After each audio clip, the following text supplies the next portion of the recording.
कहां मिलेगी? कोने में। तो वो पर्टिकुलर कोना क्या है? निस है।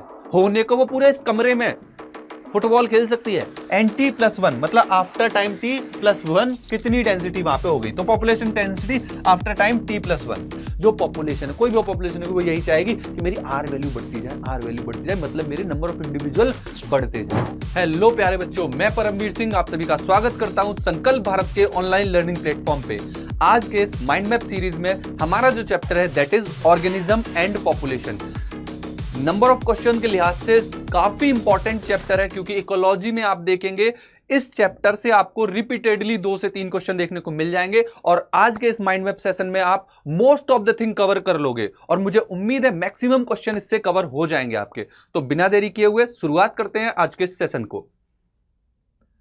ओके, सो चैप्टर में आप देखिए ऑर्गेनिज्म और पॉपुलेशन की बात की है। हालांकि एक बहुत बड़ा डोमेन, एक बहुत बड़ा सब्जेक्ट जिसको हम इकोलॉजी बोलते हैं, उसका ये पार्ट है और हम इकोलॉजी वर्ड से ही स्टार्ट करते हैं इस चैप्टर को समझना।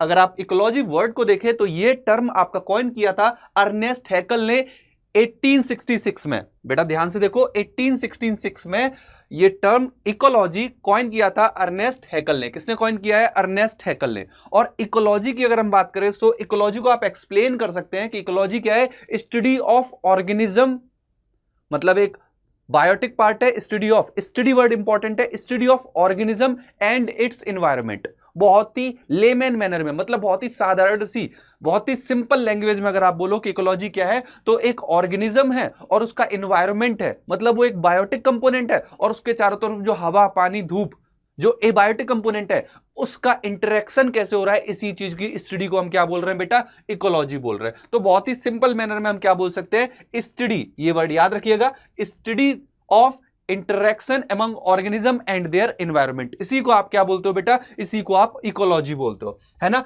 इको मींस होम भी मेंशन करते हैं और लॉजी मतलब स्टडी। तो यहां पे आप एक तरीके से होम की स्टडी कर रहे हो, किसी भी ऑर्गेनिज्म की जहां पे वो रह रहा है उसकी, और उसके चारों तरफ का जो पर्यावरण है, एनवायरनमेंट है, उसके साथ वो कैसे इंटरेक्ट कर रहा है, कैसे सर्वाइव कर रहा है, कौन कौन सी स्ट्रेटेजी अपना रहा है, इस सब की जानकारी, इस सब की हम स्टडी इकोलॉजी में करते हैं। आगे बढ़ते हैं। अगर इकोलॉजी की बात करें तो यहां पे 4 लेवल मिलेंगी आपको। इकोलॉजी की आपको 4 लेवल मिलेंगी: organism level, population level, community level, biome level. समझिए कि करके देखिए, सबसे पहली जो लेवल है वो क्या है? Organism level. बेटा कोई भी इंडिविजुअल जो होगा वो कंप्लीट एक जब इंडिविजुअलनेस को दिखा रहा है, राइट, तो वो सिंगल सेल तो नहीं हो सकती। अगर मल्टी सेलुलर ऑर्गेनिज्म की बात कर रहे हो तो वो सिंगल सेल नहीं हो सकती। यूनिसेलुलर ऑर्गेनिज्म के केस में जहां पे पूरी बॉडी एक सिंगल सेल की बनी है, वो ऑर्गेनिज्म को रिप्रेजेंट कर सकता है। मगर हम अगर मल्टी सेलुलर के रेस्पेक्ट में बात करें, आप अपनी बॉडी का एग्जांपल लेके समझे तो आप क्या देखेंगे? सेल्स हैं, सेल मिलके टिश्यू बना रही है, टिश्यू मिलके ऑर्गन बना रहे हैं, ऑर्गन मिलके ऑर्गन सिस्टम बना रहे हैं, और फाइनली आपके सामने जो प्रेजेंटेटिव के फॉर्म में जो इंडिविजुअल प्रेजेंट है वो क्या है बेटा? वो ऑर्गेनिज्म है, राइट। और ऑर्गेनिज्म बहुत ही प्यारा शब्द है बायोलॉजी का, क्योंकि कभी कभी क्या होता है, हमको नहीं समझ में आ रहा है बैक्टीरिया है, नहीं समझ में आ रहा है वायरस है, नहीं समझ में आ रहा है फंगस है, आप सिंपल बोलो ऑर्गेनिज्म। कितना प्यारा वर्ड है ना, ऑर्गेनिज्म, मतलब वो लिविंग एंटिटी। तो वो लिविंग एंटिटी जब वो कंप्लीट एक इंडिविजुअलनेस को शो कर रहा है, उस लेवल पे आप उसको क्या बोलोगे? ऑर्गेनिज्म।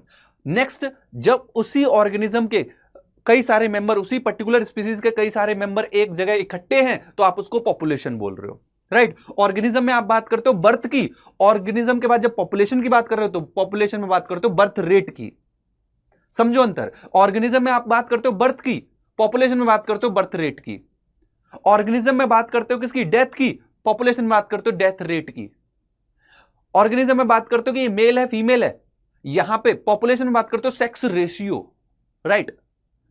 एक अगर बिल्ली है, वो अपने चारों तरफ घूम रही है, अपनी जो एक्टिविटी कर रही है, आप इसको क्या बोलोगे? Organism level, right.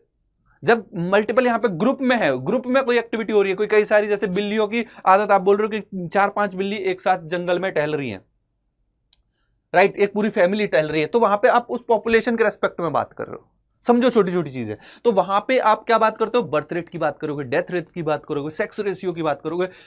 इस तरीके से आप क्या मेंशन करोगे? पॉपुलेशन लेवल की बात होती है। नेक्स्ट आती है कम्युनिटी। कम्युनिटी में क्या होगा? कम्युनिटी लेवल इकोलॉजी में क्या आप देखोगे कि कई सारी स्पीसीज के ग्रुप, आप एक इकोसिस्टम में क्या देखते हो? क्या सिर्फ एक बिल्ली रह रही है? नहीं बेटा, बिल्ली भी है, कुत्ता भी है, चूहा भी है ना, शेर भी है, हालांकि नंबर कम हो चुके हैं। राइट। तो वो एक पूरे कम्युनिटी को क्रिएट कर रहा है, and that is community level ecology. हम हिरार्की की बात कर रहे हैं, इकोलॉजी में हिरार्की कैसे चल रही है, तो organism level, population level, community level, और next is biome level. Biome level पे आप एक ब्रॉड मैनर में इकोलॉजी को रेस्पेक्ट में मेंशन कर रहे हो, एक ब्रॉड लेवल पे इकोलॉजी को रिप्रेजेंट कर रहे हो, राइट। जैसे आप पूरे पूरे डेजर्ट की बात कर रहे हो, एक डेजर्ट एक बायोम को रिप्रेजेंट कर रहा है, राइट। वहां पे आप इकोलॉजी की कंडीशंस को बात कर रहे हो, वहां पे वहां के ऑर्गेनिज्म का इंटरेक्शन, बायोटिक एबायोटिक के साथ इंटरेक्शन आप मेंशन कर रहे हो, उसमें क्या बोलोगे भाई, उसको आप बोल रहे हो बायोम लेवल। देखो इकोलॉजी में स्टडी करते हैं इंटरेक्शन की, और वो इंटरेक्शन बेटा बायोटिक बायोटिक के बीच में हो सकता है, वो बायोटिक एबायोटिक के बीच में हो सकता है, वो एबायोटिक एबायोटिक के बीच में हो सकता है। जैसे एक बिल्ली और एक चूहा है, दोनों लड़ रहे हैं, राइट। लड़ तो नहीं रहे, बिल्ली चूहे को खा रही होगी, राइट। तो ये बायोटिक बायोटिक में हो गया, राइट। अगर इन्वायरमेंट में टेम्परेचर ज्यादा है, उसका फर्क इस बिल्ली पे क्या पड़ रहा है, ये बायोटिक एबायोटिक हो गया, राइट। या कुछ एबायोटिक एबायोटिक, जैसे हैवी रेनफॉल हो रही है, उससे सॉइल इरोजन होगा, हैवी रेनफॉल से सॉइल इरोजन हो रहा है, तो इनके बीच में भी इंटरेक्शन हो रहा है, तो ये एबायोटिक एबायोटिक के बीच में इंटरेक्शन हो गया, और इस पूरे इंटरेक्शन को ही आप इकोलॉजी में रिप्रेजेंट कर रहे हो, राइट। आया समझ में। अब आगे एक वर्ड यहां पे निस यूज होता है, इसको समझते हैं। निस का मीनिंग क्या है, इसको थोड़ा सा समझ लेते हैं। निस बेटा वो एक पर्टिकुलर एरिया है जहां पे कोई स्पीसीज एग्जैक्ट में रह रही है और वहां पे फंक्शनल एक्टिविटी परफॉर्म कर रही है। जैसे आप ऐसे समझ के देखो, जिस कमरे में आप बैठे हो सकता है वहां पे छिपकली होगी, हो सकता है, मैं ये कह रहा हूं होगी होगी ये नहीं कह रहा, हो सकता है छिपकली होगी, मगर आपको ये बात पता है कि छिपकली मेरे जमीन पे तो नहीं चल रही होगी, उसका स्थान कहां होगा, वो कहां पे मिलेगी, तुमको कॉर्नर में मिलेगी। कहां मिलेगी, कोने में। तो वो पर्टिकुलर कोना क्या है, निस है। होने को वो पूरे इस कमरे में फुटबॉल खेल सकती है ना, जमीन पे दौड़ दौड़ भाग सकती है, होने को, है ना। आ जाए तो ऐसा थोड़ी ना तुम वो मार्स पे चलेगी, नहीं, आने को आ सकती है, मगर मेनली वो मिलेगी कहां पे, कोने में, कमरे के कोने में, ऊपर साइड में। वो उसकी क्या है, वो एक पर्टिकुलर एरिया जहां पे वो जरूर मिलेगी, या वहां पे ही वो मैक्सिमम मिलेगी, वो उसकी पर्टिकुलर निस कहलाएगी। वो एरिया जहां पे कोई ऑर्गेनिज्म मोस्टली मिलेगा और वहां पे फंक्शनल एक्टिविटी करेगा, समझ रहे हो, उसको हम निश मेंशन करेंगे। आगे बढ़ते हैं। सो ये आपने बात की इकोलॉजी के रेस्पेक्ट में। हम क्योंकि कुछ पार्ट एबायोटिक फैक्टर वाला पार्ट यहां से हटा दिया गया, उस पर मैं जोर नहीं डालूंगा, मैं आता हूं सीधा पॉपुलेशन इकोलॉजी पे। तो पॉपुलेशन को समझते हैं कि ये पॉपुलेशन क्या है। देखिए पॉपुलेशन को अगर हम डेफिनेशन वाइज समझे, तो डेफिनेशन वाइज आप पॉपुलेशन को कैसे मेंशन कर सकते हैं कि group of individual of same species. पहली बात कि जो इंडिविजुअल होंगे ना वो सेम स्पीसीज के होने चाहिए। Group of individual of same species in a common geographical area. ये बेटा ज्योग्राफिकल एरिया वर्ड इंपॉर्टेंट है, किसी पर्टिकुलर ज्योग्राफिकल एरिया में ही बात कर रहे हो, आप मेंशन करोगे कि जो हम पॉपुलेशन की बात कर रहे हैं वो दिल्ली की पॉपुलेशन की बात कर रहे हैं, हम बिहार की पॉपुलेशन की बात कर रहे हैं, हम सिक्किम या फिर लद्दाख की बात कर रहे हैं ना। लद्दाख पे समय बहुत बातें चल रही है, सेव लद्दाख, है ना, राइट। तो आप देखो यहाँ पे आप एक पर्टिकुलर ज्योग्राफिकल एरिया मेंशन करोगे वहां पे, right, which can share resource and can interbreed. वो पर्टिकुलर जो पर्टिकुलर क्या होगी स्पीसीज, वो रिसोर्स को शेयर करेगी। रिसोर्स मतलब फूड एंड शेल्टर, राइट। अगर किसी आप बिल्ली की बात करो तो बिल्ली, कई सारी बिल्लियां हैं, वो ऑब्वियस सी बात है उनका शेल्टर ऑलमोस्ट सेम होगा। ऐसा नहीं है कि कुछ बिल्ली पेड़ पे रह रही होंगी, है ना, कुछ बिल्ली पानी में रह रही होंगी, है ना, कुछ बिल्ली हवा में, नहीं, मोस्टली वो उनका हैबिटेट सेम होगा, उनका खाना सेम होगा। तो वो क्या करती है बेटा, रिसोर्स को शेयर करती है। वो क्या शेयर करेंगी, रिसोर्स को शेयर करेंगी, राइट। और वो इंटरब्रीड भी कर सकती है और अपने बच्चे भी बना सकती है ना, ठीक है, वो अपने बच्चे भी बना सकती है। तो आप इसको क्या मेंशन कर रहे हो, पॉपुलेशन के रेस्पेक्ट में चीजों को, पॉपुलेशन की डेफिनेशन को मेंशन कर रहे हो। आगे देखो, इकोलॉजी में अगर हम बात करें तो इकोलॉजी के टर्म से या इकोलॉजी के पॉइंट ऑफ व्यू से, चाहे वो सेक्सुअली रिप्रोड्यूसिंग हो चाहे एसेक्सुअली रिप्रोड्यूसिंग हो, दोनों ही केस में आप उसको कंसीडर क्या करोगे बेटा, पॉपुलेशन कंसीडर करोगे। पॉपुलेशन की जब बात कर रहे होगे तो पॉपुलेशन में आप क्या बोलोगे, वो सेक्सुअली रिप्रोड्यूसिंग हो चाहे एसेक्सुअली रिप्रोड्यूसिंग हो, वो सारे के सारे कहलाएंगे क्या, पॉपुलेशन ही कहलाएगी। जैसे आपने गुलाब का पौधा है, उसकी 10 डंडियां काटी, अलग अलग लगा दी, बडिंग कर दी उसकी, और उससे नए 10 पौधे बन गए, तो वो सारे के सारे पौधे पॉपुलेशन में ही काउंट होंगे। ऐसा नहीं है वो स्पीसीज, मतलब उसको स्पीसीज में नहीं काउंट करोगे। समझ रहे हो बात को, वहां पे बडिंग वाले केस को या फिर एसेक्सुअल रिप्रोडक्शन को भी आप किसमें काउंट करोगे, उससे बनने वाले मेंबर को आप पॉपुलेशन में ही काउंट करोगे। बेटा पॉपुलेशन के कुछ गुण होते हैं, गुण मतलब उसके कुछ एट्रीब्यूट होते हैं, उसकी कुछ क्वालिटी होती है। क्या क्वालिटी है बेटा, आप देखोगे पॉपुलेशन में आप बर्थ रेट की बात करोगे, पॉपुलेशन में आप डेथ रेट की बात करोगे, पॉपुलेशन में आप सेक्स रेशियो की बात करोगे, पॉपुलेशन में आप देखोगे अलग अलग एज का डिस्ट्रीब्यूशन होगा।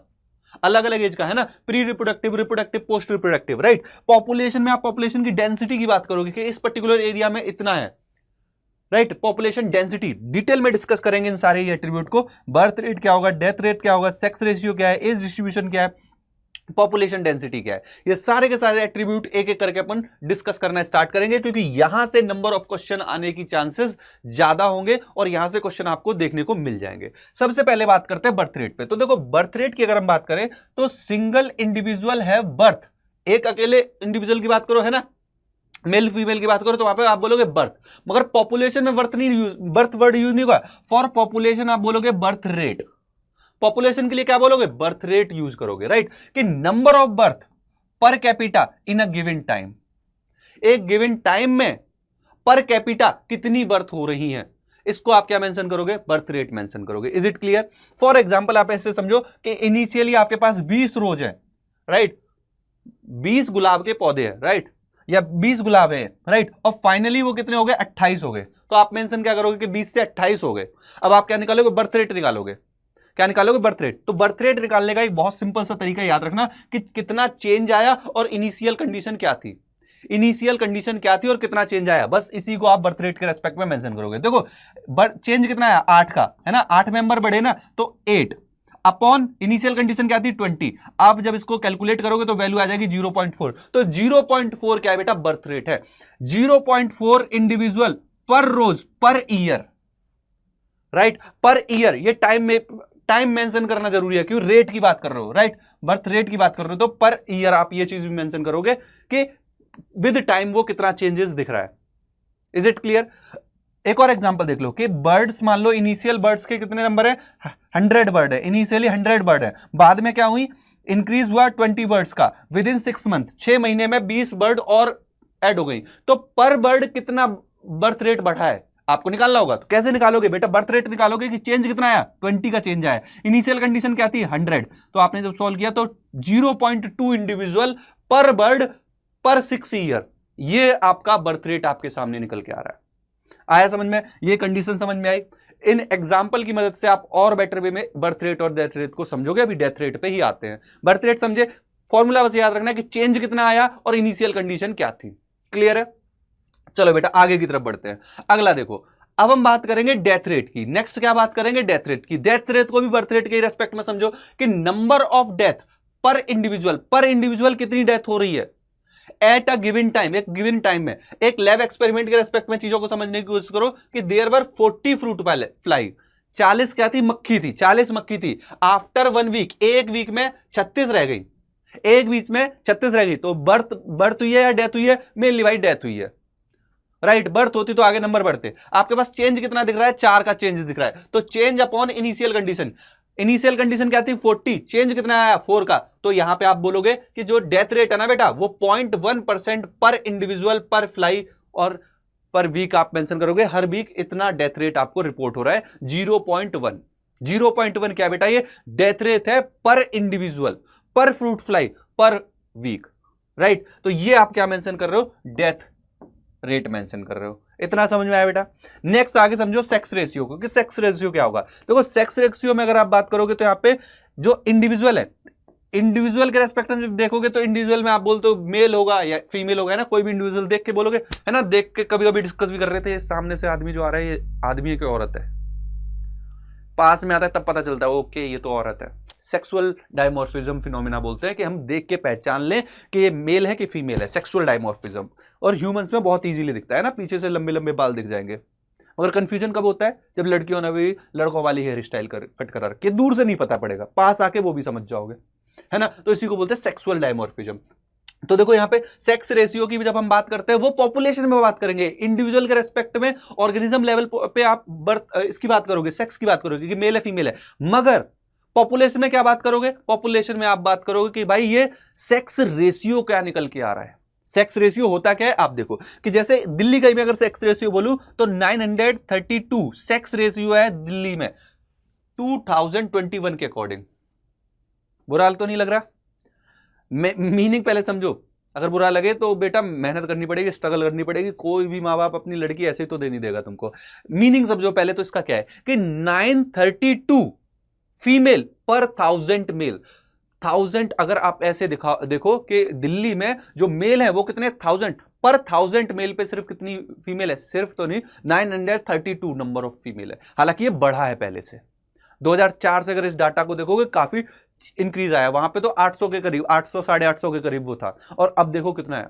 बढ़िया बात है, अच्छी बात है, खुशी की बात है, ठीक है। सो ये क्या कहलाता है, ये आपका सेक्स रेशियो कहलाएगा। सेक्स रेशियो बोले तो कि कितनी फीमेल पे कितने मेल हैं, राइट, कि 932 फीमेल है पर 1000 मेल, इसको आप क्या बोलोगे बेटा, सेक्स रेशियो। सेक्स रेशियो के रेस्पेक्ट में आप चीजें मेंशन करते हो। तो हमने देखो बर्थ रेट की बात की, डेथ रेट की बात की, सेक्स रेशियो की बात की, अब आते हैं एज डिस्ट्रीब्यूशन पे। और ये हम क्या डिस्कस कर रहे हैं, पॉपुलेशन के एट्रीब्यूट डिस्कस कर रहे हैं।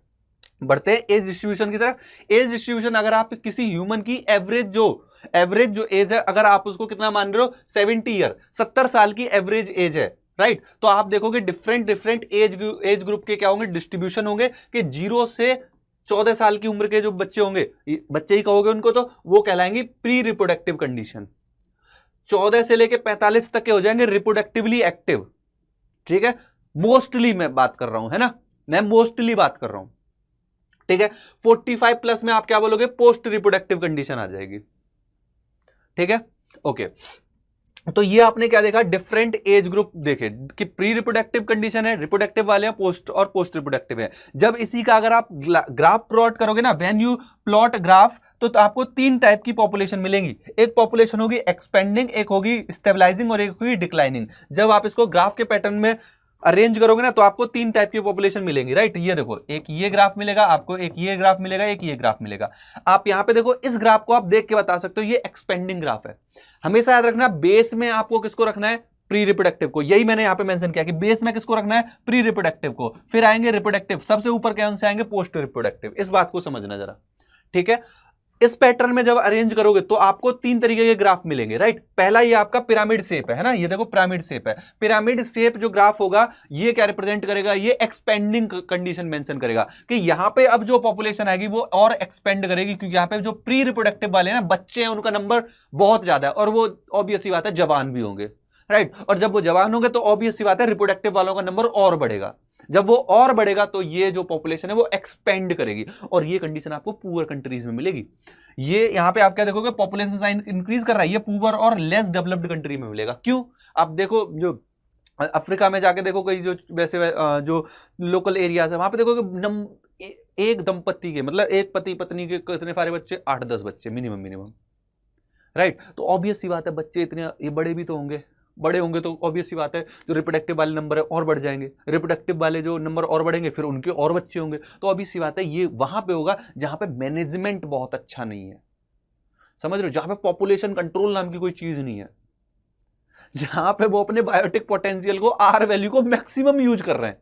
समझाऊंगा क्या होता है, राइट। तो ऐसा आप कंडीशन कहां देखोगे, लेस और पुअर डेवलप्ड कंट्री में। और यहाँ पे हेल्थ फैसिलिटी भी बहुत ज्यादा अच्छी नहीं होगी, और बहुत ज्यादा कोई मैनेजमेंट प्लान नहीं होंगे। नेक्स्ट आप देखो, एक कंडीशन आपको मिलेगी स्टेबलाइजिंग वाली। स्टेबलाइजिंग में देखो क्या हो रहा है कि यहाँ पे जो प्री रिप्रोडक्टिव और रिप्रोडक्टिव है उनके नंबर ऑलमोस्ट इक्वल होंगे, राइट। और इस कंडीशन को हम बोलेंगे स्टेबलाइजिंग और बेल शेप कर्व।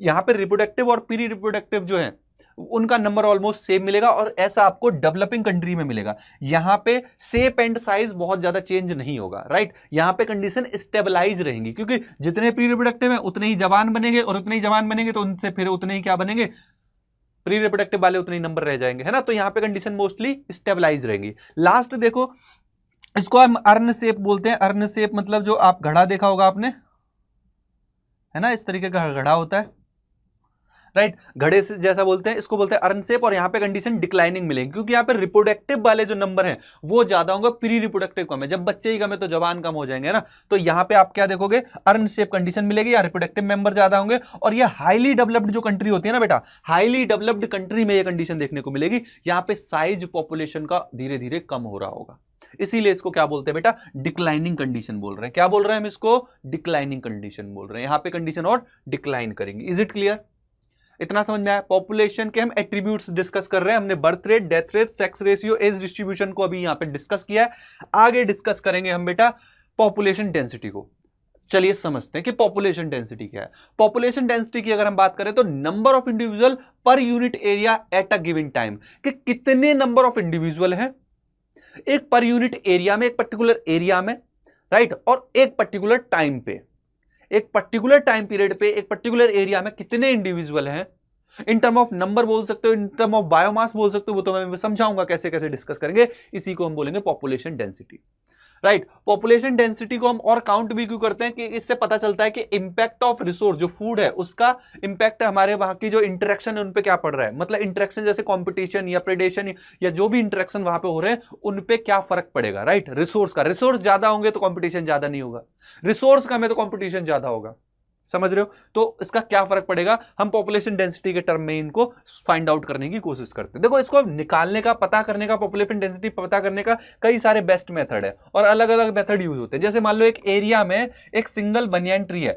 ना, एक बरगद का सिंगल पेड़ है और उसके चारों तरफ 200 पार्थिनियम ग्रास है, तो आप कैसे काउंट करोगे, आप इसको ऐसे काउंट करोगे कि नंबर ऑफ पार्थिनियम 200 और बनियान ट्री एक, नहीं, आप इसको काउंट करो, बेस्ट काउंट कैसे करोगे, बायोमास, कि जो बनियान ट्री है उसका बायोमास कितना है with respect to parthenium, right, और कितना एरिया कवर कर रहा है, कि जो बनियान ट्री है उसने कितना एरिया कवर कर रखा है बायोमास के रेस्पेक्ट में, राइट, और जो पार्थिनियम है उसने कितना एरिया कवर कर रखा है विद रेस्पेक्ट टू बायोमास। तो बायोमास और एरिया के रेस्पेक्ट में आप बात करो, ज्यादा बेटर मीनिंग निकल के आएगा ना। जब बनियान ट्री और ग्रास को कंपेयर कर रहे हो तो कितना बायोमास, कितना किसका ज्यादा है, उसने कितना एरिया कवर कर रखा है, तो एरिया के टर्म में आप इस तरीके से बेस्ट क्वांटिफाई कर सकते हो पॉपुलेशन डेंसिटी को, राइट। तो पॉपुलेशन डेंसिटी को एरिया के रेस्पेक्ट में ऐसे क्वांटिफाई करोगे।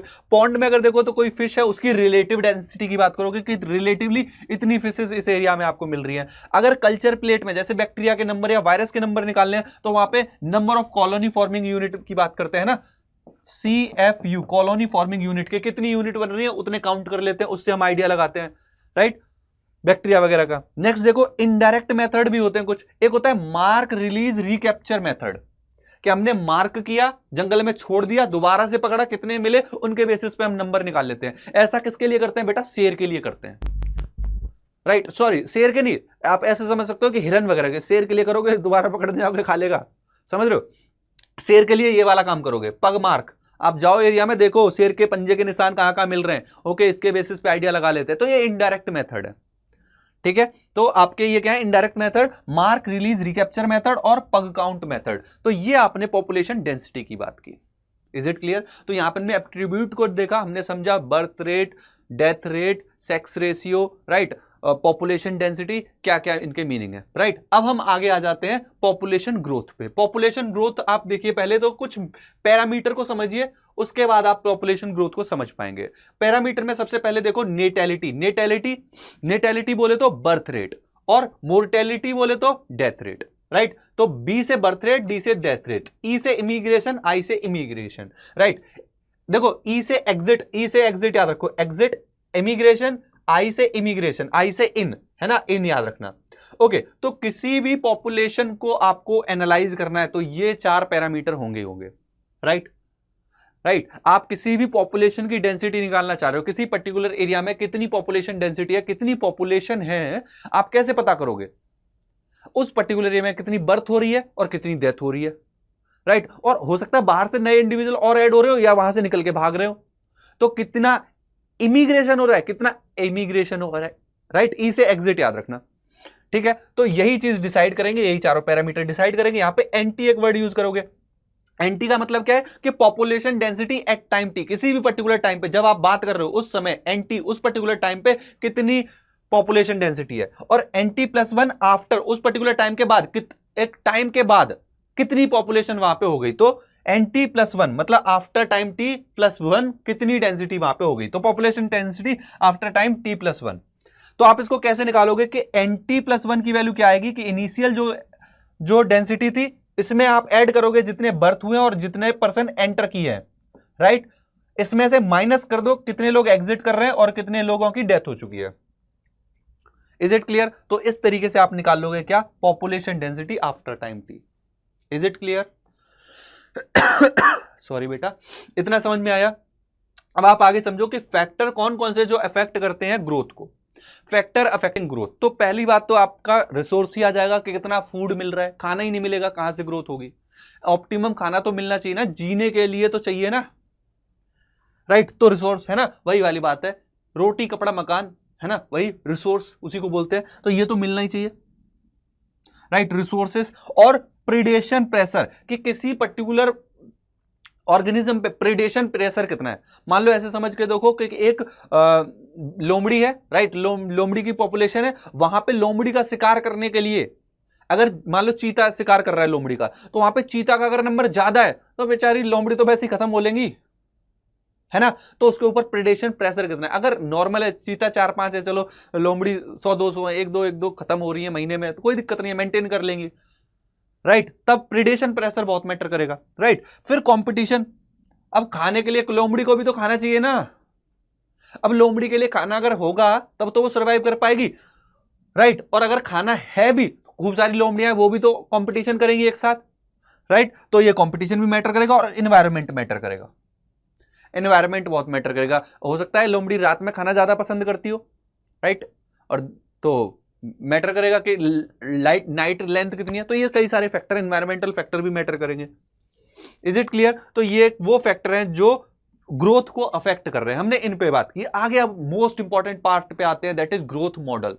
अगला इंपॉर्टेंट क्या बेटा? Growth model. ग्रोथ मॉडल दो टाइप के हैं, एक्सपोनेंशियल ग्रोथ मॉडल और लॉजिस्टिक ग्रोथ मॉडल। लॉजिस्टिक नाम में समझ में आ रहा होगा, लॉजिकल, लॉजिकल यही होता है। एक्सपोनेंशियल मतलब बहुत तेजी से बढ़ना, जैसे बैक्टीरिया की ग्रोथ होती है स्टार्टिंग में, राइट। तो सबसे पहले चलो एक्सपोनेंशियल ग्रोथ मॉडल की बात कर लेते हैं। ये एक्सपोनेंशियल ग्रोथ मॉडल क्या कह रहा है, इसके कुछ कंडीशन है वैसे तो। देखो पहला कंडीशन क्या है कि एक्सपोनेंशियल ग्रोथ मॉडल कब देखने को मिलेगा? जब रिसोर्स अनलिमिटेड हो, रिसोर्स खूब सारा है। तो उस कंडीशन में आप देखते हो कि कोई भी पॉपुलेशन होगी उसके पास इनेट कैपेसिटी है to increase in exponential manner. जब खाना रहना कोई दिक्कत नहीं है उसकी, तो जो पर्टिकुलर स्पीसीज होगी वो खूब सारा क्या करेगी? पॉपुलेशन करेगी और मैक्सिमम नंबर ऑफ इंडिविजुअल बनाएगी। वो क्या करेगी? उसमें मैक्सिमम नंबर ऑफ इंडिविजुअल बनाने की कोशिश करेगी, मैक्सिमम बच्चे पैदा करने की कोशिश करेगी, राइट। अगर आप हाथी को भी देखो ना बेटा, हाथी भी एक्सपोनेंशियल ग्रोथ कर सकता है, हाथी भी खूब सारे बच्चे पैदा कर सकता है अगर उसको रहना खाना प्रॉपर मिल जाए, रोटी कपड़ा मकान टाइम से मिल रहा हो, वो भी मस्त नंबर में ग्रो करेगा, राइट।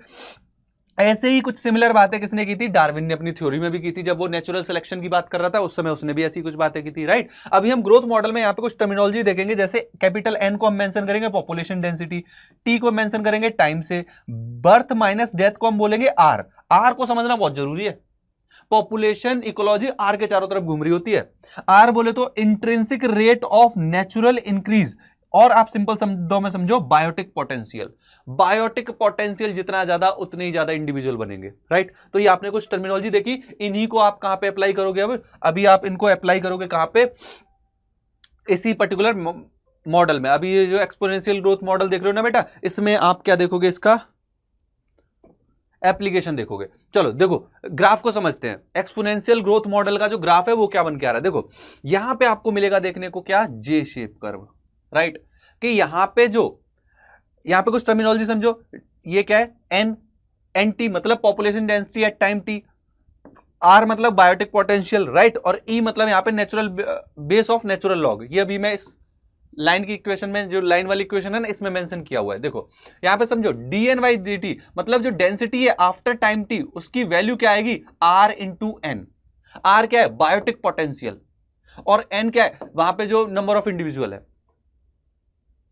मतलब आप यहां पे जो ग्राफ देखोगे ना, इसमें आपको क्या देखने को मिलेगा कि D N by D T की वैल्यू, जो उसका बायोटिक पोटेंशियल है, उसके जो इंडिविजुअल है उसमें मल्टीप्लाई कर दो, ये वैल्यू मिलेगी। और यहां पे ग्रोथ क्या होगी? एक्सपोनेंशियल ग्रोथ होगी। एक्सपोनेंशियल ग्रोथ को आप ऐसे समझो, ज्यादा बेटर है कि अगर दो इंडिविजुअल है, 2 से 4, 4 से 8, 8 से 16, 16 से 32। इसका आपको एक स्टोरी दी हुई है आपके एनसीईआरटी में, जिससे आपको बहुत अच्छा आइडिया मिलता है। वो स्टोरी एक राजा की और एक मिनिस्टर की है। वो एक बार शतरंज खेल रहे थे, शतरंज में 16 जो चेस जानते हो ना, 16 खाने होते हैं। जब वो राजा बोला कि मंत्री आज अगर तुम मेरे से जीत गए ना, तुम जो बोलोगे मैं वो दूंगा। वो कहता है नहीं रहने दो, मेरे को कुछ नहीं चाहिए, आप बस खेल लो मेरे साथ, राइट। तो उसने कहा नहीं तुम जो मांगोगे दूंगा। उसने मंत्री ने कहा ठीक है भाई दे देना चलो। तो जब लास्ट में क्या हुआ, सौभाग्य बस है ना, राजा की बुद्धि सही करने के लिए बाद में क्या हुआ कि ऐसा हुआ कि वो मंत्री जीत गया। अब मंत्री से बोला चल तू जो मांगना है मांग ले। मंत्री ने कहा जितने खाने हैं ना इसमें एक खाना, फिर उसके बाद नेक्स्ट खाने में 2, 2 में अगले वाले में 4, 4 से 8, बस मेरे को चावल के दाने चाहिए। फोकस कहां कर रहा है उसने? चावल के दाने के, चावल के दाने चाहिए। उसने कहा चावल के दाने तो बहुत सारे होते हैं, दे देते चलो। जब उसने चेस में भरना शुरू किया, पहले में 1, दूसरे में 2, नेक्स्ट वाले में कितने 4, 4 के बाद 8, 8 के बाद 16, 16 स्टार्टिंग में 10, 12 तो भर दिए, उसके बाद बेटा आधा पहुंचते पहुंचते पूरा खजाना खाली हो गया था। This is power of exponential growth. और नेचर में जब रिसोर्स अनलिमिटेड होगा ना, तो कोई कैरिंग कैपेसिटी का कंसेप्ट नहीं आएगा, वहां पे एक्सपोनेंशियल ग्रोथ देखने को मिलेगी। मगर नेचर में रिसोर्स लिमिटेड होता है बेटा। डार्विन ने इसी बात का फायदा उठाया था, यही बात वो समझ गया था, इसी बेसिस पे उसने दी थी नेचुरल थ्योरी, नेचुरल सिलेक्शन की थ्योरी। समझ रहे हो? उसको आप समझना आगे इवोल्यूशन वाले चैप्टर में, ठीक है। तो यहां पे जब उन्होंने जो ग्राफ देखा ना बेटा, वो जे शेप कर्व मिला, और इसकी वैल्यू जब आप मेंशन करते हो तो dn/dt को मेंशन करते हो r/n, और इसकी जब इंटीग्रल फॉर्म देखोगे तो एनटी बोले तो population density at time T, इसको एन नॉट इनिशियल वाली कंडीशन है, ई इंटू आर टी इस मेंशन में, इस रेस्पेक्ट में भी शो करते हैं। इसको हम मिलते हैं इंटीग्रल फॉर्म। इंटीग्रल फॉर्म में आप लॉग के पैटर्न में इसको इस तरीके से मेंशन करोगे, राइट। आर को मैंने अभी यहां पे बताया ही कि ये क्या है, बायोटिक पोटेंशियल है। और बायोटिक पोटेंशियल की वैल्यू आपको एनसीईआरटी में दी हुई है। ह्यूमन के केस में ये वैल्यू कितनी है, 0.0205। फ्लोर बीटल के रेस्पेक्ट में क्या है, 0.12, 0.12 इसके केस में सबसे ज्यादा है, राइट। नॉर्वे रेट के रेस्पेक्ट में क्या है, 0.015। ये वैल्यूज आपको किसके रेस्पेक्ट में दी हुई है बेटा, ये बायोटिक पोटेंशियल दिया हुआ है किसका, ह्यूमन का, फ्लोर बीटल का, नॉर्वे रेट का। और मैंने अभी आपको स्टोरी तो सुनाई ही किंग की और मिनिस्टर की, सही है, ये स्टोरी मैंने आपको सुना दी। अब आगे चलते हैं, ये थी एक्सपोनेंशियल की बात। अब आ जाते हैं लॉजिकल बात पे, लॉजिस्टिक ग्रोथ पे। लॉजिस्टिक ग्रोथ को आप वर्ल्ड पर लॉजिस्टिक ग्रोथ मॉडल भी बोलते हो बेटा। यहां पे ये बात मेंशन की गई कि रिसोर्स लिमिटेड होते हैं, रिसोर्स अनलिमिटेड नहीं होते। फूड एंड स्पेस किसी भी ऑर्गेनिज्म के लिए क्या होते हैं, लिमिटेड होते हैं। और ये बात हमारी गवर्नमेंट को भी पता है, हमारी गवर्नमेंट को भी ये बात पता है कि रिसोर्स क्या है, लिमिटेड है। इसीलिए वो फैमिली प्लानिंग का कंसेप्ट लेके आती है, जिससे क्या हो, पॉपुलेशन कंट्रोल रहे, जिससे कि पॉपुलेशन में कंपटीशन ना हो जाए। ऐसा नहीं है कि आदमी आदमी को मारने लग जाए कि मुझे भूख लगी है खाना दे दे, दूसरे का खाना छीनने न लग जाए। कंडीशन आ सकती है, अगर एक्सपोनेंशियल ग्रोथ हो सोचो तो ये कंडीशन ही आएगी, क्योंकि खाना तो लिमिटेड है। इसीलिए फैमिली प्लानिंग का कंसेप्ट होता है, राइट। यहां पे एक कंडीशन देखोगे, एक वर्ड इंट्रोड्यूस होगा, that is called carrying capacity. Carrying capacity मतलब एक जो सिस्टम है ना, वो कोई इकोसिस्टम जो है, जहां पे भी कोई पॉपुलेशन, जहां पे भी जो कम्युनिटी की आप बात कर रहे हो, उसमें कोई भी इंडिविजुअल एक लेवल तक ही कैरी हो सकता है। नेचर में कोई भी इंडिविजुअल, उसके नंबर एक लेवल तक ही कैरी हो सकते हैं, उसको उस पर्टिकुलर एनवायरनमेंट की या उस पर्टिकुलर सिस्टम की कैरिंग कैपेसिटी बोल रहे हैं। मतलब मैक्सिमम पॉपुलेशन साइज जो एक हैबिटेट या फिर कोई सिस्टम सपोर्ट कर सकता है, उसको सस्टेन करा सकता है थ्रू रिसोर्सेस, फूड और खाने के थ्रू, उसको हम उसकी कैरिंग कैपेसिटी बोलेंगे। ऐसे समझ के देखो कि जो स्मॉल फॉरेस्ट होंगे उनकी कैरिंग कैपेसिटी कम होगी, छोटे फॉरेस्ट है कैरिंग कैपेसिटी कम, और अगर स्मॉल साइज का ऑर्गेनिज्म है तो उसकी कैरिंग कैपेसिटी ज्यादा होगी। स्मॉल साइज का ऑर्गेनिज्म है तो उसकी कैरिंग कैपेसिटी, साइज छोटा है तो उसके उस जैसे नंबर बहुत ज्यादा वहां पे सर्वाइव कर सकते हैं। तो ये बात आप थोड़ा सा ध्यान दो। पॉपुलेशन डेंसिटी की जब आप बात करोगे ना, तो वो कभी भी कैरिंग कैपेसिटी को क्रॉस नहीं करेगी। कोई भी पर्टिकुलर पॉपुलेशन होगी, उसकी जो डेंसिटी होगी वो अपनी कैरिंग कैपेसिटी को क्रॉस कर ही नहीं सकती। यहां पे कैरिंग कैपेसिटी गई बाढ़ में, अपना ग्रोथ होगा पूरा फुल, अपने को कोई रोकने वाला नहीं है। ऐसी कंडीशन यहाँ पे जैसे यहाँ पे कैरिंग कैपेसिटी इधर ही रह जाती है कि ये क्रॉस करके चला गया।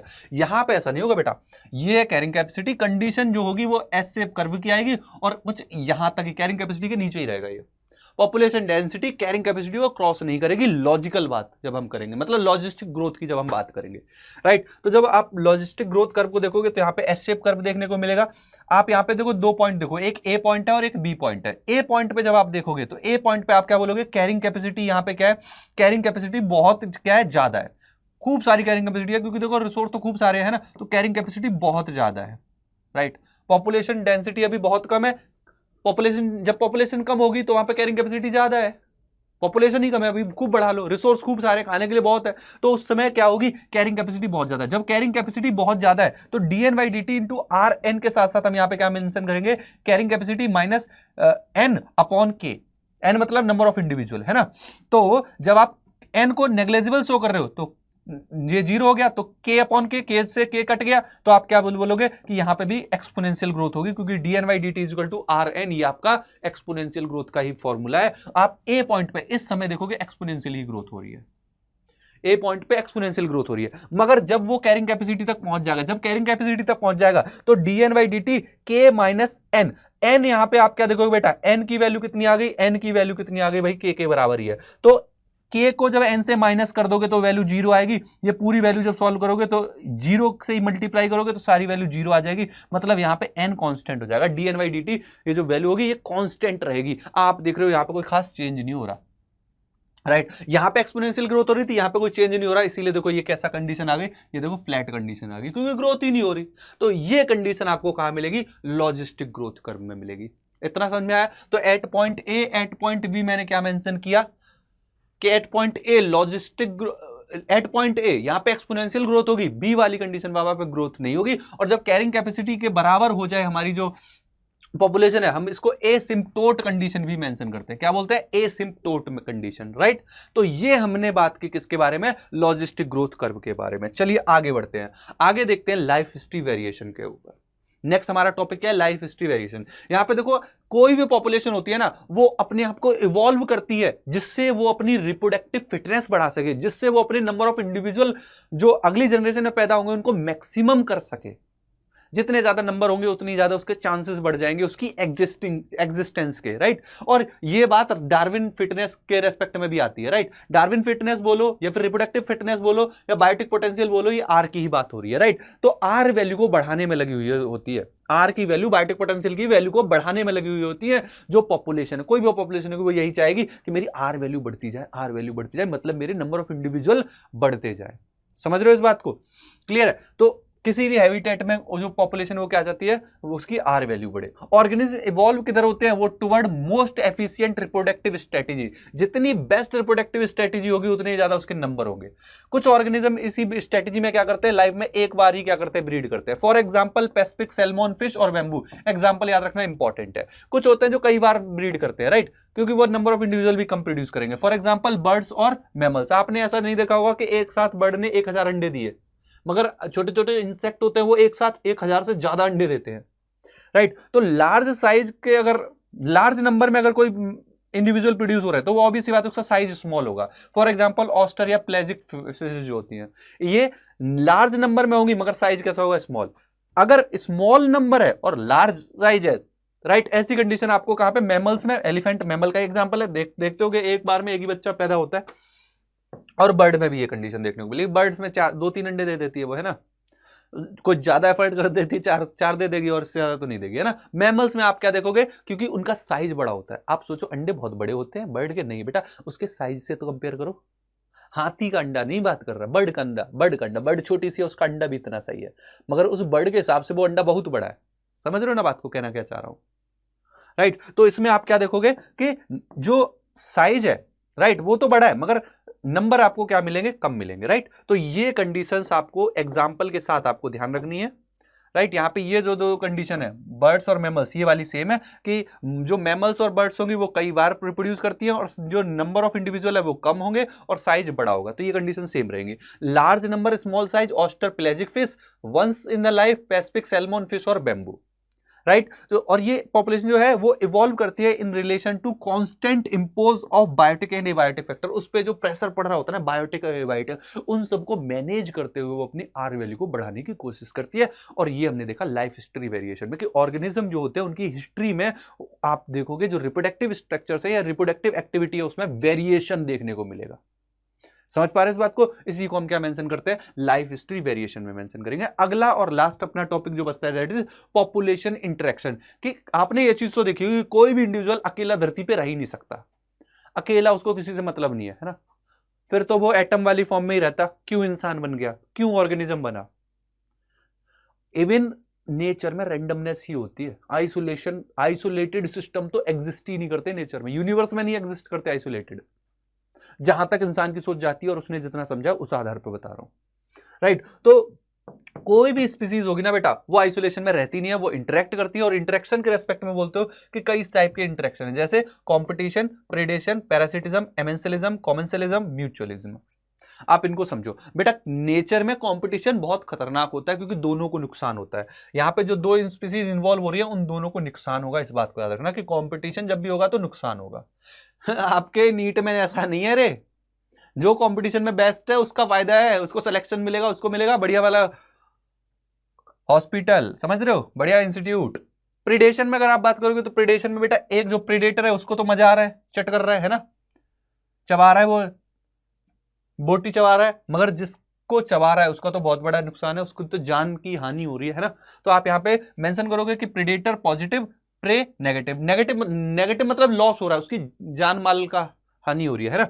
पैरासिटिज्म में ऐसे देखोगे कि पैरासाइट को फायदा हो रहा है, होस्ट को नुकसान हो रहा है क्योंकि होस्ट को चूस रहा है। मगर दोनों में अंतर भी है। देखो प्रिडेशन में एक बार में उसको खत्म कर देगा, एक बार में जान से मार देगा, मगर पैरासिटिज्म में वो जान से नहीं मारेगा, धीरे धीरे खाएगा, राइट। और प्रिडेशन में ऐसा भी नहीं है कि एक बार में सारी पूरी पूरी स्पीसीज को साफ कर देगा, नहीं, वो धीरे धीरे थोड़े थोड़े नंबर में खाएगा क्योंकि उसको कल भी खाना है, राइट। एमेंसेलिज्म में देखो एक को माइनस एक को जीरो। एमेंसेलिज्म में एक ट्रिक याद रखो, ए में हम जब ए बनाते हैं तो ए में यहाँ पे एक माइनस का साइन लगाते हैं, बीच में से एरो लगाते हैं, तो उसी से याद रखो ये माइनस। एमेंसेलिज्म में माइनस और जीरो। कॉमन सेलिज्म में याद रखो कॉमन में प्लस और जीरो। समझ रहे हो? ठीक है। अब सोच रहे हो सर सी से प्लस कैसे याद रखे? बेटा सी प्लस प्लस एक कोर्स होता है, उससे याद रख लो। नेक्स्ट देखो म्यूचुअलिज्म। म्यूचुअलिज्म में दोनों को फायदा है भाई, म्यूचुअलिज्म सबसे बेस्ट है।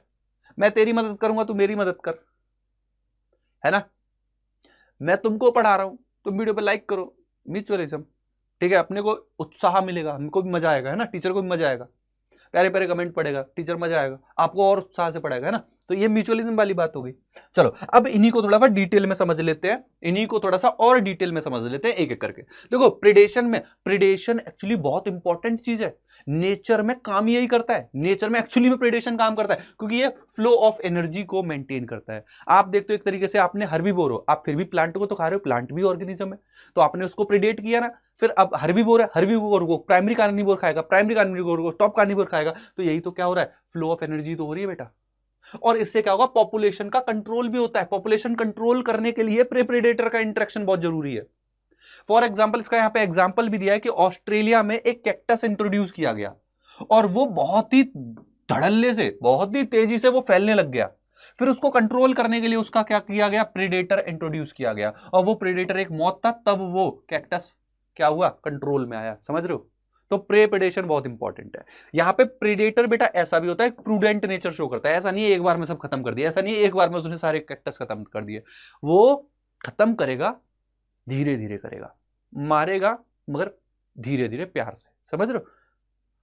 ये वाली बात होगी कि प्रूडेंट नेचर शो करता है, राइट। एनिमल्स में जो प्रे होंगे बेटा, अब ऐसा भी नहीं है कि प्रे को मारा जा रहा है तो हमेशा मरता ही रहेगा। ऐसा अगर हो जाए तो सारे हिरन ही गायब हो जाते जंगल से।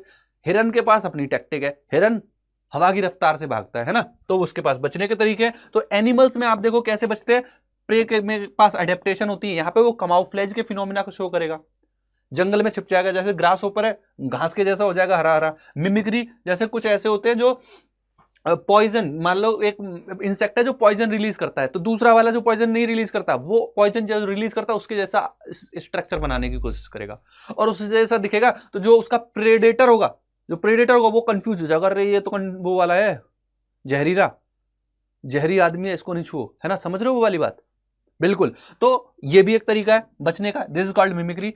एक कंडीशन है कि भाई पॉइजन ही अपने अंदर क्रिएट कर लो, जहरी इतना पैदा कर लो कि कोई खाने की कोशिश ही ना करे, है ना, पॉइजन इन द प्रे। तो ये एनिमल्स में क्या होते हैं, ये तरीके हैं बचने के। प्लांट में, प्लांट बेटा भाग तो सकते नहीं है, तो प्लांट क्या करेंगे, वो भी एडेप्टेशन तो एडेप्ट करते हैं, जैसे वो कांटे पैदा कर लेते हैं। अब कांटे पैदा कर लिए, जिसमें दम हो कांटे खाने की तो खा लो, राइट। कुछ ऐसे भी होते हैं अड़ियल जो कांटे भी कांटे समेत खा जाते हैं।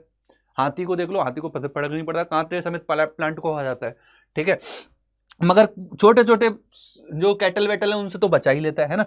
कुछ होते हैं जो बायोकेमिकल रिलीज करते हैं, जैसे कैलोट्रोपिस, आपने देखा होगा, वो दूध निकलता है ना, व्हाइट व्हाइट कलर का लिक्विड निकलता है, उसको गाय भैंस खाना पसंद भी नहीं करती। तो ये केमिकल रिलीज करने वाला एक तरीका है कि वो केमिकल्स प्रोड्यूस ऐसे करते हैं जिनसे कैटल वगैरह उनको न खाएं। इसी तरीके के केमिकल्स में निकोटिन है, कैफीन है, ओपियम है, राइट, क्विनीन है, ये सारे के सारे क्या है बेटा, वो केमिकल्स हैं जो वो रिलीज कर रहे हैं जिससे कैटल वगैरह उनको खाना पसंद नहीं करेंगी। मतलब ये प्रे का एडेप्टेशन है जिससे प्रेडेटर उनको ना खाए, क्योंकि दोनों को बचना है, राइट, दोनों को क्या करना है, बचने की कोशिश करनी है। तो हमने प्रिडेशन समझा। अब आगे आते हैं एमेंसेलिज्म पे। एमेंसेलिज्म में मैंने क्या बताया, देखो ए में माइनस बताया था, माइनस और ओ, तो देखो एक को नुकसान होगा, एक को कोई फर्क नहीं पड़ेगा। फॉर एग्जांपल यहाँ पे पेनिसिलियम की जब आप बात करोगे तो पेनिसिलियम जो होता है वो पेनिसिलिन रिलीज करती है केमिकल, और वो पेनिसिलिन बैक्टीरिया की ग्रोथ को रोक देता है, स्ट्रेप्टोकोकस को। तो देखो इसका तो कोई कुछ नहीं गया, इसने तो केमिकल रिलीज किया, मगर उस केमिकल ने स्ट्रेप्टोकोकस को क्या कर दिया, उसकी ग्रोथ को रोक दिया। तो एक को कोई फर्क नहीं पड़ रहा, मगर स्ट्रेप्टोकोकस की तो ग्रोथ रुक गई ना। तो एक को कोई फायदा नुकसान कुछ नहीं हो रहा, मगर दूसरे को क्या हो रहा है, नुकसान हो रहा है। ये कंडीशन है आपकी एमेंशियलिज्म की, जहां पे एक स्पीसीज को लॉस हो रहा है और दूसरी पे कोई फर्क नहीं पड़ रहा। Is it clear? आगे बढ़ते हैं और बात करते हैं कंपटीशन की। हमने अभी प्रेडेशन की बात की थी, अब बात करते हैं कंपटीशन की। कंपटीशन में आप क्या देखोगे बेटा, आर वैल्यू डिक्रीज होती है। कंपटीशन में बेटा नुकसान दोनों को ही होगा, राइट। और ये इंटर स्पेसिफिक भी हो सकता है और इंट्रा भी हो सकता है, मतलब एक पर्टिकुलर स्पीसीज में भी हो सकता है और बिटवीन स्पीसीज भी हो सकता है। बिटवीन स्पीसीज का एग्जांपल देखो, जैसे साउथ अमेरिका में लेक में आप क्या देखोगे, फ्लेमिंगो है और जो स्मॉल फिशेज है वो दोनों के दोनों किसको खाती है, जू प्लैंक्टन को। तो फ्लेमिंगो भी जू प्लैंक्टन के लिए लड़ रहा है, स्मॉल फिशेज भी इसी के लिए लड़ रही है। तो ये क्या हो गया, inter, between different different species competition, right. और इंट्रा स्पीसीज जो कोई पर्टिकुलर स्पीसीज है उसमें तो चलेगा ही खाने के लिए, रहने के लिए, और जो ताकतवर होगा वो रह लेगा, वही खा लेगा, कमजोर वाला हटा दिया जाएगा, राइट। और मगर जब कमजोर वाला भी हटेगा तो 2 थप्पड़ मार के तो हटेगा वो भी, तो नुकसान तो दोनों को हुआ। एक ने 10 थप्पड़ खाए, एक ने 2 खाए, नुकसान दोनों को हुआ, राइट। तो आपने यहां पे क्या देखा, कंपटीशन की बात देखी। आगे आ जाओ पैरासिटिज्म पे। पैरासिटिज्म में क्या देखोगे, पैरासाइट क्या करेगा, रहेगा होस्ट के ऊपर फूड और शेल्टर के लिए, और दोनों के दोनों इवॉल्व होते हैं। पैरासाइट क्या करेगा, होस्ट से न्यूट्रिशन लेता रहेगा, मगर पैरासाइट को तो मजा आ रहा है, रहने में मजा आ रहा है, पॉजिटिव कंडीशन है, खूब मिल रहा है खाने को, रहने को, मगर होस्ट का तो नुकसान हो रहा है। मगर होस्ट कभी मरता नहीं, कभी तो नहीं बोलूंगा, मैक्सिमम केसेस में ऐसा नहीं है कि पैरासाइट होस्ट को मार दे, क्योंकि पैरासाइट ने अगर होस्ट को मार दिया तो वो खुद भी कहां रहेगा, वो भी मर जाएगा, राइट। तो यहां पे देखोगे दोनों के दोनों को इवॉल्व होते हैं, इसीलिए यहां पे को इवोल्यूशन चलता है। अब ये जो पैरासाइट है ये एक्टो हो सकता है, इंडो हो सकता है। एक्टो मतलब बाहर बॉडी पे, जैसे टिक्स और लाइस की बात करते हैं, या कोपॉट्स की बात करते हैं फिजिक्स पे, तो ये क्या है, बाहर के बॉडी की सरफेस पे अगर रह रहे तो ये होंगे एक्टो पैरासाइट, और बॉडी के अंदर रह रहे तो Indo parasite. For example tape warm या फिर जो हेलमिंथ होते हैं, लिवर फ्लूक वगैरह, वो बॉडी के अंदर मिलेंगे। तो ये आपने कंडीशन डिस्कस की किसके बारे में, पैरासिटिज्म के बारे में। नेक्स्ट एंड फाइनली देखिए कॉमनसेलिज्म। कॉमनसेलिज्म में मैंने क्या बताया था कि एक को फायदा हो रहा है, को कोई फर्क नहीं पड़ रहा है। जैसे आप कैटल एयरगेट एक बर्ड है, और कैटल्स में देखो वो क्या करती है, जो कैटल्स वगैरह होते हैं उनके ऊपर से क्या खाती रहती है, कीड़े मकोड़े। उससे कीड़े मकोड़े या छोटे छोटे जो इंसेक्ट होते हैं, जो भी उसके ऊपर एल्गी वेल्गी लगी है, उसको खा रही है, तो उसको तो फायदा मिल रहा है, मगर उसको कोई खास दूसरे को फर्क भी नहीं पड़ रहा। ऐसे एक वेल है, वेल मछली है, वेल मछली से जो दूसरी मछली चिपकी हुई है उसको आराम से कोई मेहनत नहीं पड़ रही, मस्त मजे में घूम रही है ना। नेक्स्ट देखो सी एनिमोन और क्लॉनफिश, यहां पे भी आपको क्या देखने को मिलेगा, एक को फायदा मिल रहा है, एक को कोई खास फर्क भी नहीं पड़ रहा। म्यूचुअलिज्म में देखो, म्यूचुअलिज्म में दोनों को फायदा होगा। फॉर एग्जांपल प्लांट और पॉलिनेटर, पॉलिनेटर को खाना को मिल रहा है, प्लांट का पॉलिनेशन हो जा रहा है, राइट। एल्गी और फंगस का इंटरेक्शन देखते हो आप, राइट, जिसको अपन लाइकेन में मेंशन करते हैं, दोनों को फायदा हो रहा है। फंगस और रूट्स ऑफ हायर प्लांट्स में आप मेंशन करते हो माइकोराजा का कंडीशन होगा, वहां पे भी दोनों को फायदा हो रहा है, तो ये एक म्यूचुअलिज्म की बात होगी, राइट। तो इस तरीके से आज का ये जो हमारा माइंड मैप सेशन है वो मैंने कंप्लीट समझाया। मैं एक बार को स्टार्टिंग से और चीजें मेंशन कर देता हूं, आप जरा इस पे नजर डाल दीजिए कि हमने स्टार्ट किया चैप्टर को और हमने समझा यहाँ पे इकोलॉजी के बारे में, लेवल्स ऑफ इकोलॉजी के बारे में, देन हमने पॉपुलेशन की बात करी, पॉपुलेशन के एट्रीब्यूट्स को देखा, बर्थ रेट को यहाँ पे हमने समझा, देन हमने यहाँ पे डेथ रेट समझा, सेक्स रेशियो, एज डिस्ट्रीब्यूशन में हमने टाइप ऑफ यहाँ पे ग्राफ देखे, प्लॉट देखे, कितने स्टेबलाइजिंग, एक्सपेंडिंग और डिक्लाइनिंग 3 टाइप के ग्राफ मिल रहे हैं। फिर हमने पॉपुलेशन डेंसिटी की यहाँ पे बात की, पॉपुलेशन ग्रोथ की बात की, पॉपुलेशन ग्रोथ के मॉडल को समझा कि यहाँ पे एक्सपोनेंशियल मॉडल है और लॉजिस्टिक ग्रोथ मॉडल है, राइट। फिर हमने आगे डिस्कस किया कि एक्सपोनेंशियल ग्रोथ मॉडल में जो ग्राफ मिलेगा वो कैसा मिलेगा, जे शेप कर्व मिलेगा यहाँ पे। लॉजिस्टिक में हमको एस शेप कंडीशन मिलेगी, राइट। यहाँ पे हमने देखा कि एट टाइम ए और एट टाइम बी क्या अंतर हो सकते हैं, प्रॉपर्ली मैंने डिटेल में मेंशन किया यहाँ पे। आगे हमने देखा कि लाइफ हिस्ट्री वेरिएशन में अलग अलग ऑर्गेनिज्म अलग अलग तरीके से अपनी रिप्रोडक्टिव जो एक्टिविटी है उनको शो करते हैं, कुछ एक बार रिप्रोड्यूस कर रहे हैं, कुछ मनी टाइम कर रहे हैं, कुछ छोटे बेबी बना रहे हैं, कुछ बड़े बेबी बना रहे हैं, इस रेस्पेक्ट में देखा। और फाइनली हमने इंटरेक्शन की बात की कि जब 2 इंडिविजुअल इंटरेक्ट कर रहे होंगे तो उनमें इंटरेक्शन कैसा होगा, और उनमें इंटरेक्शन हमने देखा प्रेडेशन हो सकता है, एक खा रहा है एक मर रहा है, राइट। या फिर वहां पे कंडीशन आपको एमेंशियलिज्म, एक को कोई फर्क नहीं पड़ रहा और एक को लॉस हो रहा है, या फिर वहां पे कंपटीशन हो रहा होगा, दोनों को दिक्कत हो रही है, राइट, आर वैल्यू दोनों की डिक्रीज होगी। पैरासिटिज्म, एक पैरासाइट है जो दूसरे होस्ट पे रह रहा है ना, अपने आप को कंसीडर कर सकते हो, एब्सोल्यूट मैनर में तो बिल्कुल भी नहीं, राइट। कॉमनसेलिज्म में मेंशन कर सकते हो। कॉमनसेलिज्म में क्या बोल रहे हो बेटा कि कॉमनसेलिज्म में एक को फायदा हो रहा है, कोई फर्क नहीं पड़ रहा, और म्यूचुअलिज्म में दोनों को फायदा होगा।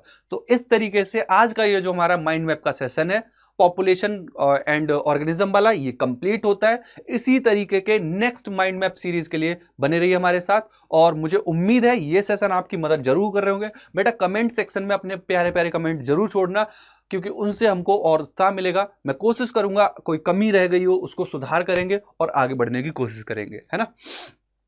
ओके, चलिए सेशन को यहां पे हम एंड करते हैं आज के सेशन के लिए। Thank you so much. मिलते हैं अपन नेक्स्ट सेशन में, ठीक है। अपनी पढ़ाई बेटा बहुत अच्छे से करते रहना, अपना और अपने माँ बाप का सपना पूरा करना है आपको, याद रखना इस बात को। चलिए मिलते हैं नेक्स्ट सेशन में, bye bye, take care, thank you so much.